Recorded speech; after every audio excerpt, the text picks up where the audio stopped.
السلام عليكم ورحمة الله وبركاته. لوين رايحين؟ عندي مبدئيا 4 قصص بدي احكي فيهم من واقع الحياة المعيشية اللي عم يصير حولي، اللي عم بشوفه بعيوني وبعض اللي عم نشوفه حتى على وسائل الإعلام. بالبداية أقول ليست الغاية النقد لمجرد النقد، بل غايتنا نقول رسالة واضحة. نحن والحكومة والقيادة السياسية والعسكرية والأمنية والمجتمعية والقضائية وأي جهة بدكم إياها، نحن شركاء، ومهمتنا نرفع البلد، مهمتنا ما يصير ظلم، مهمتنا نرجع الحق لأصحابه.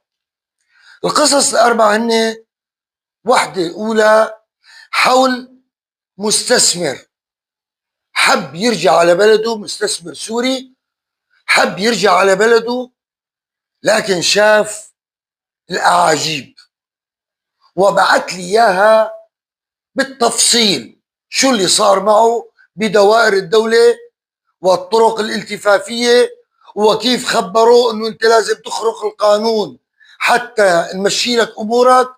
والرجل بده يمشي بطريق القانون، بده يمشي بطريق السليم، ما مشي الحال. رح نحكيها بالتفصيل. القصة الثانية بيت لامرأة موجودة برا البلد، واخواتها بيترددوا على البيت، بيقعدوا بحكم انه هن بنفس الحارة وبمدينة اللاذقية. انا بحكي فجأة طلعوا برا، استولي على البيت، وضاعت القصة وراح البيت.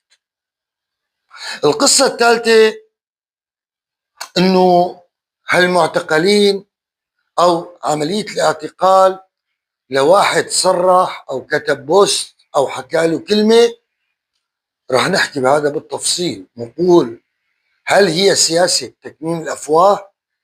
القصة الاخيرة اللي بدي ابدا فيها حلقة اليوم هي موضوع حفلة شادي جميل والتصريحات اللي طلعت عن السيد وزير الثقافة.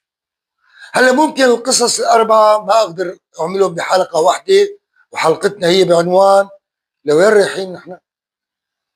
ممكن أعمل جزء أول وثاني، وممكن أفتح سلسلة من حلقات لوين رايحين